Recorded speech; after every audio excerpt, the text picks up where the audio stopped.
السلام علیکم۔ ناول تکون از قلم عین الحیات۔ پچھلے ایک سال میں پیش آئے واقعات۔ منظر ہے شہر جزائر میں اتری حالیہ دن کی شام کا، جہاں ایک سڑک کے دائیں طرف بنے کیفے کے انڈور ٹیبل کے ساتھ لگی کرسی پر بیٹھ کر سامنے کی جانب دیکھنے پر ہمیں مقابل فٹ پاتھ پر چلتا گوہر دکھائی دے رہا ہے، فون کان سے لگائے کسی سے محو گفتگو۔ اگر اس کے نزدیک جا کر غور کریں تو اس کے الفاظ سے اندازہ ہوگا کہ فون کے دوسری طرف موجود شخص کوئی اور نہیں، سمر سائم ہے۔ تم نے ڈاکٹر لیانا سے یہ سب کہا؟ تم پاگل ہو سمر، وہ آنکھیں پھاڑے بے یقینی کی کیفیت میں کہہ رہا تھا۔ آواز کافی بلند تھی کہ اطراف میں چلتے لوگوں نے بے اختیار مڑ کر اسے دیکھا تھا۔ اس میں اتنا حیران ہونے کی کیا بات ہے؟ اب تو کافی دن بیت گئے ہیں اس بات کو۔ ویسے بھی میں نے جو محسوس کیا وہی کہا۔ اسپیکر پر سمر کا لاپرواہ لہجہ گونجا۔ یہ ایک عام بات ہرگز نہیں ہے سمر، اگر انہیں برا لگ گیا پھر؟ وہ تشویش سے بولا۔ اوف گوہر، یہ کیا آپ جناب لگا رکھی ہے تم نے؟ ویسے بھی اسے برا نہیں لگا کیونکہ اسے خود بھی علم ہے کہ میں سچ کہہ رہا ہوں۔ وہی لاپرواہ انداز۔ آخر تمہیں ڈاکٹر لیانا میں اتنی دلچسپی کیوں ہے؟ گوہر نے عاجز آ کر کہا، اور اب کے فون کے دوسری جانب موجود شخص کی زبان پل بھر کو گنگ ہوئی تھی۔ میرے کہنے کا مطلب ہے کہ تمہیں ان دونوں کے معاملات میں اتنی دلچسپی کیوں ہے؟ اب تو کیسپر تم سے ٹھیک سے پیش آتا ہے نا؟ فٹ پاتھ پر سست رفتار سے چلتے گوہر نے پچھلی بات کا اثر زائل کرنے کی خاطر کہا۔ ماتھے پر لاتعداد بل تھے۔ ہاں، اب وہ ٹھیک بات کرتا ہے کیونکہ اس کا ضبط کمال کا ہے، مگر یہ بھی سچ ہے کہ اسے میرا لیانا سے فرینک ہونا نہیں پسند۔ آئی گیس ہی لوز ہر، وہ محبت کرتا ہے لیانا سے۔ پل بھر کو گنگ ہوئی سمر کی زبان ایک بار پھر چڑھ پڑی تھی۔ جسٹ شٹ اپ سمر، کیا فضول بول رہے ہو؟ گوہر نے کوف سے کہا۔ ارے بھائی میری بات، کچھ اور بات کرو سمر، بیچ ہی میں اس کی بات کاٹی۔ گوہر میرے بھائی، میں تو کہتا ہوں تم اس سے پوچھو، تمہاری زیادہ بنتی ہے نا اس سے، وہ تمہیں سچ بتا دے گا۔ Stop, just stop, I said stop. اس کے فراٹے بھرتی زبان پر اب وہ سخت جھنجھلا کر اونچا بڑبڑایا، مگر ابھی اس کے الفاظ منہ میں ہی تھے کہ بس اسی پل ایک تیز ہوا کا جھونکا سرسراتا ہوا اس کے نزدیک سے گزرا کہ اسے جھرجھری لینے پر مجبور کر گیا۔ کسی احساس کے تحت اس کی آنکھیں پتھرا سی گئیں۔ وہ بے اختیار سیدھا ہوا اور نگاہیں اپنے اطراف میں دوڑائیں۔ آنکھوں میں بے یقینی سی عود کر آئی، قدم بے جان ہوئے۔ اطراف کا منظر ناقابل یقین تھا، کیونکہ اس لمحے جزائر کی اس سڑک پر چلتی ہر گاڑی اور ہر شخص فریز ہو چکا تھا، گویا پتھر کا کوئی مجسمہ ہو۔ سمر، لڑکھڑاتے لہجے میں اسے پکارا، مگر دوسری طرف سے جواب ندارد۔ اسے ٹھنڈے پسینے آنے لگے۔ سمر، تم میری آواز سن رہے ہو؟ پھر پکارا مگر جواب نہ آیا۔ یہ سب کیا ہے؟ پسینے کی ایک بوند اس کے ماتھے سے پھسل کر لکیریں سی کھینچتی بہتی چلی گئی۔ یہ سب کیسے ہوا؟ وہ بری طرح الجھا۔ میں نے آخری الفاظ کیا کہا؟ اس نے ذہن پر زور ڈالنا چاہا۔ ڈری سہمی سی نگاہیں اطراف میں فریز ہوئے لوگوں پر تھیں۔ اسٹاپ، ذہن سے ایک الفاظ ٹکرایا۔ ہاں میں نے یہی کہا تھا۔ اگر اسٹاپ بولنے سے یہ سب ٹھہر گئے ہیں تو شاید گو کہنے سے چلنے لگے، شاید یہ کام کر جائے۔ کسی نتیجے پر پہنچ کر اس کا رکا سانس بحال ہوا۔ گو، وہ بڑبڑایا، مگر دوسری جانب فریز ہوئے لوگوں پر اثر نہ ہوا۔ گوہر نے 2 انگلیوں سے پیشانی مس لی۔ یہ اثر کیوں نہیں کر رہا؟ وہ سب گھبرایا ہوا دکھائی دے رہا تھا۔ گو، ایک بار پھر کوشش کی۔ گو، تیسری کوشش۔ Go every one, I said go, just go. وہ شدید پریشانی کے عالم میں تقریباً چلایا تھا، اور اگلے ہی لمحے ہر چیز معمول پر لوٹ آئی تھی۔ گوہر کی آنکھوں میں سایہ سا لہرایا، کیونکہ سڑک کا منظر ایک بار پھر پہلے جیسا ہو گیا تھا۔ گوہر، تم کیا کہہ رہے تھے؟ عین اسی پل سمر کی آواز اس کے کانوں میں موجود فون جو وہ نیچے کر چکا تھا اس کے اسپیکر پر ابھری۔ گوہر نے میکانیکی انداز میں نیچے کیا فون پھر اٹھا کر کان سے لگایا۔ اس کے اطراف میں لوگ اب بھی آ جا رہے تھے، مگر وہ ایک جگہ جیسے جم سا گیا۔ سمر، میں بعد میں بات کرتا ہوں، بمشکل لہجہ ہموار رکھتے کہا، اور دوسری طرف سے بنا کچھ سنے کال کاٹ دی، مگر دل کی دھڑکن اتنی تیز تھی گویا دل پسلیاں توڑ کر باہر نکل آئے گا۔ اسے یقین تھا کہ دوسری طرف سمر بھی فریز ہوا تھا۔ وقت گزرتا جا رہا تھا، اس کے اطراف سے لوگ نکل رہے تھے، مگر وہ وہیں جزائر کی اس سڑک کے فٹ پاتھ پر کھڑا رہ گیا تھا۔ ذہن سے جمع تفریق کا کام شروع کر دیا تھا۔ کیونکہ ایسے بہت سے واقعات پچھلے 1 سال میں اس کے ساتھ ہو چکے تھے۔ بعض دفعہ اسے اندازہ نہ ہوتا اور سامنے والے کے دماغ میں موجود باتیں اسے سنائی دینے لگتی۔ کبھی دیوار کے پار کا منظر دکھنے لگتا تو کبھی اندھیرے میں بھی وہ سمت کا درست اندازہ لگا لیتا۔ مگر آج جو کچھ ہوا تھا وہ صرف اس تک محدود نہ رہا تھا، بلکہ اس کا اثر اس کے اطراف کے لوگوں پر بھی ہوا تھا، اور اسی چیز نے اسے پریشان کر دیا تھا۔ اس نے اب تک کسی کو اس بارے میں علم نہیں ہونے دیا تھا، یہاں تک کہ اپنی سائیکیٹرسٹ لیانا کو بھی نہیں۔ پر اس لمحے جزائر کی سڑک پر کھڑا وہ سنجیدگی سے اس معاملے کے متعلق سمر اور کیسپر کو آگاہی دینے کا سوچ رہا تھا، کیونکہ کہیں نہ کہیں اسے لگنے لگا تھا کہ اس سب کا تعلق بھی اسی تکون جڑی انگوٹھی سے ہے۔ Travel partner. تلسم شہر کے زیر زمین میٹرو اسٹیشن پر ابھی ایک میٹرو آ کر رکی ہے۔ میٹرو کے دروازے کھلے اور بہت سے لوگوں کے درمیان ایک لڑکی بھی باہر آئی، سیاہ شرٹ پر سیاہ لیڈیز جینس اور موسم کے بدلتے تیوروں کے لحاظ سے گرے لانگ کوٹ پہنے۔ وہ سیاہ بلاک ہیل سے متوازن چال چلتی دائیں جانب گھومی، جہاں کچھ فاصلے پر لگے بینچ پر بیٹھے شخص اسے دیکھتے ہی اٹھ کھڑا ہوا۔ اس کے اسٹیپس میں کٹے سیاہ بال آج اونچی پونی میں مقید تھے، جو گردن کے ہلنے کے ساتھ ساتھ دائیں بائیں جھول رہے تھے۔ دوسری جانب سیاہ جینس پر گرے ٹرٹل نیک شرٹ زیب تن کیے، عادتاً ہاتھ پینٹ کی جیبوں میں ڈالے مقابل موجود شخص اپنی جگہ پر ہی کھڑا مدھم سی مسکراہٹ کے ساتھ اسے دیکھتا رہا، جبکہ وہ اب قدم قدم چلتی اس کے نزدیک جا رہی تھی۔ لیانا نے پہلا قدم اٹھایا، ذہن میں چند دن پہلے کی گفتگو گردش کرنے لگی۔ اس ویکینڈ پہ تلسم شہر گھومنا چاہتا ہوں، اور اس کے لیے مجھے ایک ٹریول پارٹنر کی ضرورت ہے۔ وہ دی ہوپ ہاسپٹل میں اپنے کیبن کی ایگزیکٹو چیئر پر براجمان ابھی ایک پیشنٹ کو ٹریٹ کر کے فارغ ہوئی تھی، جب نزدیک رکھے فون پر آنے والے میسج کی بیپ نے اس کی توجہ اپنی جانب مبذول کی۔ میسج کرنے والے کا نام دیکھ کر اس کی آنکھوں میں تحیر ابھرا، اور میسج پڑھنے کے بعد تحیر میں مزید اضافہ ہوا۔ تم نے مجھے ٹیکسٹ کیا، یعنی تم چاہتے ہو میں تمہاری ٹریول پارٹنر بن جاؤں؟ اس نے جواباً ٹائپ کر کے سینڈ پر کلک کیا۔ ہاں۔ ایک اور میسج موصول ہوا۔ میں اس ویکینڈ فارغ نہیں ہوں کیسپر، اس نے لکھ کر بھیجا۔ میں تمہیں فورس ہرگز نہیں کروں گا، ویسے بھی اب ہم دونوں کے ملنے کی کوئی وجہ باقی نہیں رہی۔ پر اگلے ہفتے میں، سمر اور گوہر ایوان کے لیے نکلنے والے ہیں، سو آخری بار تم سے ملنا چاہتا ہوں۔ ایک بار پھر بیپ بجی، اور اسکرین پر ابھرنے والے میسج کے اختتامی جملے پر اس کا دل سکڑ کر پھیلا۔ ٹھیک ہے، میں اپنے ویکینڈ کے شیڈیول میں کچھ تبدیلی کر کے تمہیں انفارم کر دوں گی۔ مبہم سا جواب دے کر فون پھر درمیانی میز پر رکھا اور ایک گہری سانس بھری۔ عین اسی پل دوسرے آنے والے پیشنٹ نے اس کی توجہ بکھیر دی۔ رسمی مسکراہٹ چہرے پر سجائے اس نے نئے آنے والے پیشنٹ کو خوش آمدید کہا۔ اب وہ میسج کرنے والے شخص کے بارے میں نہیں سوچ رہی تھی۔ دوبارہ ماضی کے لمحات سے حال کا سفر کرنے پر ہم دیکھیں گے کہ لیانا بینچ کے نزدیک کھڑے شخص تک پہنچ چکی ہے۔ ہیلو، کیسپر نے پہل کی۔ ہیلو، اس نے سر کو خم دیا۔ آنے کا شکریہ، کیسپر مسکرایا۔ دونوں گالوں کے گھڑے واضح ہوئے۔ جواباً لیانا خاموش رہی، نظریں اس کی مسکراہٹ سے الجھی تھیں۔ ہم ٹام اسکوائر سے آغاز کریں گے۔ کچھ توقف کے بعد کیسپر نے کہتے ساتھ قدم آگے بڑھائے۔ لیانا نے بنا کچھ کہے اس کی تقلید کی۔ اب کہ وہ دونوں ایکسیلریٹر کے ذریعے اوپر کی طرف جا رہے تھے، کچھ پل گزرے، اور بالآخر وہ دونوں زیر زمین میٹرو اسٹیشن سے باہر آئے۔ اگر نگاہیں اٹھائیں تو اسکیلیٹر کے اختتام پر اوپر کو گلاس کی ایک کینوپی سی بنی تھی، جس کے اختتام پر تھوڑا آگے سے سڑک کا آغاز تھا۔ میٹرو اسٹیشن سے باہر نکل چکے وہ دونوں اسی سڑک پر ایک طرف بنی فٹ پاتھ پر سیدھے میں چلنے لگے۔ لوگوں کی بڑی تعداد اطراف میں پھرتی دکھائی دے رہی تھی۔ سیاہ یونیفارم میں ملبوس پولیس ہر قسم کی صورتحال سے نمٹنے کے لیے مستعد سی وہاں موجود تھی۔ تم نے کہا تم تینوں اگلے ہفتے ایوان کے لیے نکل رہے ہو، کیا واقعی؟ لیانا نے بنا اس کی طرف دیکھے سوال کیا تھا۔ ہاں، کیسپر نے بھی بنا رخ موڑے ہی کہا۔ اس سڑک پر کافی آگے درمیان میں گولائی صورت ایک جگہ بنی تھی جہاں مختلف اقسام کے پھول اگے تھے، اور یہی ٹام اسکوائر تھا، جس کی چاروں سمتوں میں ایک سڑک جا رہی تھی۔ وہ دونوں آگے آئے اور پھر چاروں سمتوں میں سے ایک کی جانب مڑے۔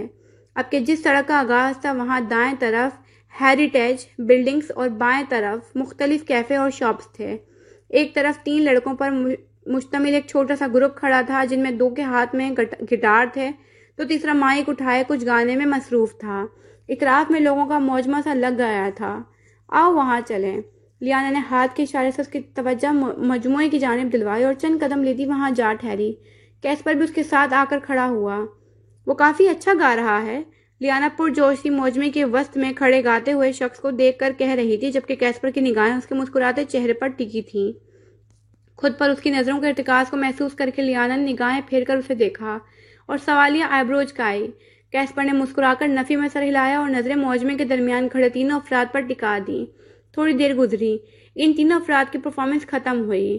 موجمے نے تالیاں بجا کر انہیں سراہا اور چند کرنسی نوٹس ایک طرف رکھے باکس میں ڈال کر وہاں سے جاتے رہے۔ کیسپر نے بھی والیٹ سے کرنسی نوٹس نکال کر باکس میں ڈالے اور لیانا کو آگے بڑھنے کا اشارہ کیا۔ تم میرے علاوہ کسی اور کو بھی اپنا ٹریول پارٹنر بنا سکتے تھے، شاید میرے ساتھ تم اتنا انجوائے نہ کر پاؤ۔ وہ دونوں ایک بار پھر سڑک پر آگے بڑھنے لگے تھے۔ ویکینڈ کے باعث لوگوں کی کثیر تعداد وہاں موجود تھی۔ مجھے ملنا تم سے تھا، پھر کسی اور کو ٹریول پارٹنر کیوں بناتا؟ پیشانی پر بکھرے بالوں کو ایک ہاتھ سے پیچھے کیا اور اس پر لیانا نے اعتراف کیا تھا کہ وہ ضرورت سے زیادہ صاف گو ہے۔ لیٹس ہیو کافی۔ اپنی بات کے جواب میں اسے خاموش پا کر وہ موضوع گفتگو بدل گیا۔ شور، وہ کہتی ہوئی اس کے ساتھ آگے بڑھی۔ دونوں کا رخ اسی اسٹریٹ پر بنی ایک کافی شاپ کی طرف تھا۔ پھر قریباً 20 منٹ وہاں بیٹھ کر کافی پینے میں صرف ہوئے۔ اب کہ وہ دونوں کافی شاپ سے باہر آئے تھے، ارادہ سڑک پر چلتی ٹریم لے کر کسی دوسری جگہ جانے کا تھا۔ نزدیک سے گزرتے بہت سے لوگوں کے درمیان جگہ بناتے وہ لوگ آگے بڑھتے رہے۔ لیانا، میرے ساتھ رہو، آواز کیسپر کی تھی، جو سامنے کھڑے 8-10 افراد پر مشتمل ایک ٹورسٹ گروپ کو دیکھ کر کہہ رہا تھا۔ تمہیں لگتا ہے میں کھو جاؤں گی؟ بچی سمجھ رکھا ہے مجھے؟ لیانا، جو اسے 2 قدم پیچھے تھی، تب کر بولی، جس رفتار سے تم چل رہی ہو لگ تو ایسا ہی رہا ہے۔ اس کے چہرے پر مسکراہٹ نہ تھی، وہ سنجیدہ دکھائی دے رہا تھا۔ میں تمہارے قدموں سے قدم ملا کر چل بھی نہیں سکتی کیسپر، یہ ایک ناممکن سی بات ہے۔ نہ جانے وہ کس خیال کے تحت بولی تھی کہ کیسپر کے چلتے قدم تھمے۔ وہ بھی رک گئی۔ اب کے لوگوں کے اس جمع غفیر میں وہ دونوں ایک دوسرے کے مقابل تھے۔ تم کوشش کر سکتی ہو، اس دنیا میں کچھ بھی ناممکن نہیں۔ اس کی آنکھوں میں جھانکا۔ میں کوشش نہیں کرنا چاہتی، مجھے پیچھے رہ جانا منظور ہے، ہچکچاہٹ سے پاک مضبوط لہجہ، مگر مجھے تمہارا پیچھے رہ جانا نہیں منظور۔ میں چاہتا ہوں تم میرے ہم قدم رہو۔ تمہارے کھو جانے سے خوف آتا ہے مجھے۔ اپنی سنہری آنکھیں اس کی سیاہ آنکھوں پر ٹکائے ایک جذب سے کہا۔ لیانا کے ہارٹ نے ایک بیٹ مس کی۔ انہیں بھول چکا تھا کہ اس سمے وہ دونوں ایک سڑک پر کھڑے تھے۔ تمہارے ساتھ قدم ملا کر چلنا ایک سراب کی تقلید کرنے جیسا ہے کیسپر۔ سپاٹ تاثرات اور سپاٹ لہجہ، ایک بار آزما کر دیکھ لو، ہو سکتا ہے میں حقیقت بن جاؤں۔ سنجیدہ تاثرات اور مدھم لہجہ، excuse me, can you do me a fever please? یہ ایک نوعمر لڑکی تھی جو ہاتھ میں پکڑا کیمرہ لیانا کی جانب کی یقیناً اسے اپنی تصویر اتارنے کا کہہ رہی تھی۔ لیانا چونک کر سیدھی ہوئی اور پھر مقابل کو دیکھ کر مسکرائی۔ شیور، اس کے ہاتھ سے کیمرہ لیتے ہوئے کہا۔ دوسری طرف ایک فسوں سا ٹوٹا اور کیسپر بھی رخ موڑ گیا۔ کچھ پل یوں ہی گزر رہے۔ لیانا نے اس لڑکی کی تصویر اتار کر دی اور پھر بلا آخر وہ اس کا شکریہ ادا کر کے وہاں سے نکل گئی۔ پیچھے وہ دونوں پھر ٹرین کی جانب چل پڑے۔ تم ٹرین میں سفر کر لو گے؟ سوال لیانا کی طرف سے تھا۔ تمہیں کیوں لگا کہ میں ٹرین میں سفر نہیں کر سکتا؟ کیسپر کے انداز میں حیرت تھی۔ بس ایسے ہی، مجھے لگا تمہیں عادت نہیں ہوگی۔ اس نے سر جھٹکا۔ دوسری جانب کیسپر بنا کچھ کہے ابھی رکنے والی ٹرین میں داخل ہوا۔ لیانا بھی اس کے پیچھے ہی تھی۔ اب کہ وہ دونوں آمنے سامنے کی نشستوں پر آ کر بیٹھے تھے، ایسے کہ کیسپر کے برابر میں ایک ادھیڑ عمر خاتون تھی، جبکہ لیانا کے برابر کی نشست خالی تھی، اور اسی پر ایک مرد ان کی سیٹس کی جانب آیا۔ کسی خیال کے تحت کیسپر بے ساختہ ہی اٹھ کر لیانا کے برابر آ بیٹھا اور ابھی وارد ہوا شخص ادھیڑ عمر خاتون کے ساتھ والی نشست پر بیٹھ گیا۔ اس کی اس حرکت پر لیانا نے رخ موڑ کر بغور سے دیکھا تھا۔ کیا تھا وہ شخص؟ وہ بس سوچ ہی سکا۔ مجھے گھورنا بند کرو لیانا۔ وہ جو اپنا فون نکال کر مصروف انداز میں اس پر انگلیاں چلانے لگا تھا، جھکے سر کے ساتھ ہی بولا، اور دوسری طرف لیانا کچھ کھجل ہو کر رہ گئی۔ ٹرین انہیں لیے اب شہر کی ایک مصروف شاہراہ تک آئی تھی۔ وہ دونوں باہر نکل آئے۔ ارادہ یہاں نزدیک ایک آرٹ ایگزیبیشن اٹینڈ کرنے کا تھا۔ گھنٹہ بھر گزرا۔ ایگزیبیشن سے فارغ ہو کر وہ دونوں باہر نکلے۔ اب کے دوپہر نے شام کا سفر طے کرنا شروع کر دیا تھا۔ پرندے بھی گھروں کو لوٹنے لگے تھے۔ سمر بیچ چلنا چاہو گی؟ سوال کیسپر کی طرف سے تھا۔ یہ بھی کوئی پوچھنے کی بات ہے کیسپر؟ سمر بیچ پورے تلسم میں میری سب سے زیادہ پسندیدہ جگہ ہے، وہ بھرپور مسکراہٹ کے ساتھ بولی۔ Okay, let's go. وہ دونوں ایک بار پھر پیدل چلنے لگے تھے اور پھر تقریباً 20 منٹ کے راستے نے انہیں سمر بیچ پہنچا دیا تھا۔ سمر بیچ اور ڈھلتی شام، جہاں سورج رفتہ رفتہ سمندر کے پانی میں ڈوبتا محسوس ہو رہا تھا۔ وہ دونوں سمندر کی لہروں سے دور لگے ایک بینچ پر آ بیٹھے اور نگاہیں ڈوبتے سورج پر ٹکا دیں۔ ان کے پیچھے کی جانب درختوں کی باڑ سی بنی تھی، پانی کی آتی جاتی لہروں کا شور اور گھروں کو واپس لوٹتے پرندے کی آوازیں۔ یہ منظر پرسکون تھا۔ یہ سب خوبصورت ہے۔ لیانا کے اطمینان بھرا لہجہ کیسپر کی سماعت سے ٹکرایا تو اس نے رخ پھیر کر اسے دیکھا، جس کی نگاہوں کا محور ڈوبتا سورج تھا۔ واقعی یہ منظر خوبصورت ہے۔ وہ زیر لب بڑبڑا کر خاموش ہو گیا۔ سورج کی ہر مدم ہوتی کرن کے ساتھ اس کے اندر کی ویرانی بڑھنے لگی تھی۔ ذہن میں کچھ چیزیں شور برپا کر رہی تھیں۔ یہ ہماری آخری ملاقات ہے لیانا۔ کافی دیر بعد لہروں کے شور کے بیچ کیسپر کی آواز ابھری۔ تمہارے ایوان سے لوٹنے کے بعد ہم مل سکتے ہیں، لیانا نے عام سے لہجے میں کہا۔ دوسری جانب اس کے لبوں پر ایک تلخ مسکراہٹ نے جگہ بنائی۔ نہ جانے میں ایوان سے واپس لوٹوں گا یا نہیں۔ اس کا لہجہ عجیب تھا۔ لیانا کو کچھ غلط ہونے کا احساس ہوا۔ ایسا کیوں کہہ رہے ہو؟ وہ ڈوبتے سورج سے نظریں ہٹا کر اس کی جانب گھومی تھی۔ پتہ ہے لیانا، ایوان میں جو شخص ہمارا انتظار کر رہا ہے وہ کون ہے؟ کیسپر نے اسے دیکھتے ہوئے سوالیہ آئیبرو اچکائے۔ لیانا کی گردن نفی میں ہلی اور آنکھیں پرسوچ انداز میں چھوٹی ہوئیں۔ دوسری جانب کیسپر خاموش رہا کافی پل، پھر بولا، وہ باپ ہے میرا۔ لہجہ کچھ سخت تھا۔ واٹ؟ لیانا نے صدمے کی کیفیت میں اسے دیکھا۔ یکدم ہی سمندر کی لہریں، پرندوں کی چہچہاہٹ، ڈوبتا سورج، سب کچھ کہیں پیچھے رہ گیا۔ کچھ پل پہلے ماحول پر چھایا فسوس چھن سے ٹوٹا تھا۔ اگلے ہی لمحے کیسپر نے مختصراً اسے الہان ایران کی بتائی گئی تمام باتیں کہہ سنائی تھیں۔ وہ کافی پل کچھ بول نہ سکی، آنکھیں سکتے کے مارے پھیلی ہوئی تھیں۔ میرا جھوٹ سچ ہو گیا لیانا، میں واقعی اپنے پیرنٹس کی سگی اولاد نہیں۔ اب کہ اس کی آنکھوں میں کوئی تاثر نہ تھا۔ تم ایوان اسی لیے جانا چاہتے ہو نا کہ اپنے باپ کو ڈھونڈ سکو اور اس سے پوچھ سکو کہ اس نے ایسا کیوں کیا؟ وہ کسی نتیجے پر پہنچ کر پترائی ہوئی نظروں سے اسے دیکھنے لگی۔ ہاں، سرد لہجے میں کہا، مگر صرف یہی نہیں، میں ان سے یہ بھی پوچھوں گا کہ انہوں نے ہم تینوں بھائیوں کو الگ کیوں رکھا۔ وہ اسی سرد لہجے میں کہہ رہا تھا۔ بھائی؟ وہ چونکی نہیں تھی مگر انداز سوالیہ تھا۔ تمہیں علم ہے لیانا میں کن کی بات کر رہا ہوں؟ کیسپر نے اس کی آنکھوں میں جھانکا۔ دوسری جانب ایک پل کے لیے لیانا کا ذہن بھٹکا تھا۔ نہ جانے کیوں مگر ذہن میں کچھ دنوں پہلے ناشتے کی میز پر زرار یاور سے کی گئی گفتگو گردش کرنے لگی تھی۔ تمہیں کیا لگتا ہے ان کا ایوان سے کیا تعلق ہے؟ ناشتے سے ہاتھ روک کر بغور سے دیکھتے زرار یاور نے پوچھا تھا۔ ایوان سے ان کے تعلق کے متعلق تو میں نہیں جانتی، اور مجھے یہ بھی نہیں پتا کہ میرا لگایا گیا اندازہ کس حد تک درست ہے بھی یا نہیں، مگر ڈیڈ مجھے لگتا ہے کہ توقف کیا، وہ تینوں بھائی ہیں۔ اس کا انداز الجھا سا تھا، جبکہ مقابل بیٹھے زرار یاور کا دل سکڑ کر پھیلا تھا۔ چہرے کے تاثرات بھی بکھرے تھے اور لیانا نے یہ چیز بہت واضح محسوس کی تھی۔ خیر جو بھی ہے، مگر اس تکون نے مجھے بہت پریشان کیا ہوا تھا، اور میں نے آپ کو جانچتی نظروں سے انہیں دیکھتی وہ مسکرائی، کیونکہ جب سے میں نے آپ سے کیسپر الہان کی تکون جڑی انگوٹھی کا ذکر کیا ہے، آپ بھی پریشان رہنے لگے ہیں۔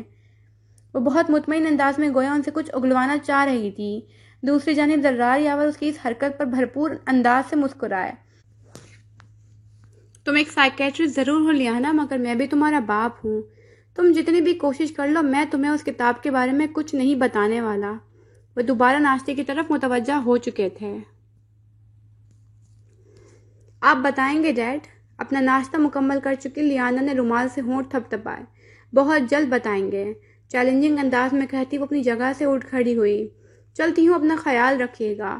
آگے بڑھ کر ان کی جانب جھکتے ان سے گلے ملی اور میز پر رکھا اپنا پرس اٹھا کر باہر کی جانب چل دی۔ پیچھے زرار یاور کی نگاہیں پرسوچ انداز میں چھوٹی ہوئی تھیں۔ اب ایک بار ہم اپنے حالیہ منظر کی طرف چلتے ہیں، جہاں سمر بیچ پر لگے ایک بینچ پر لیانا اور کیسپر بیٹھے ہیں۔ کیا تمہیں واقعی لگتا ہے وہ تمہارے بھائی ہیں؟ اس نے پرسوچ نظروں سے اسے تکتے کہا۔ میں پر یقین نہیں ہوں لیانا، مگر مجھے ایسا لگتا ہے۔ کیسپر نے 2 انگلیوں سے پیشانی مس لی۔ آنکھوں کی ساکھ پر سرخی اترتی جا رہی تھی۔ سورج اب مکمل ڈوب چکا تھا۔ آسمان کی نیلاہٹ بھی دم توڑنے لگی تھی اور ان دونوں کے درمیان کشیدگی بھری فضا پھیل گئی تھی۔ تم ٹھیک ہو نا کیسپر؟ لیانا نے تشویش سے پوچھا۔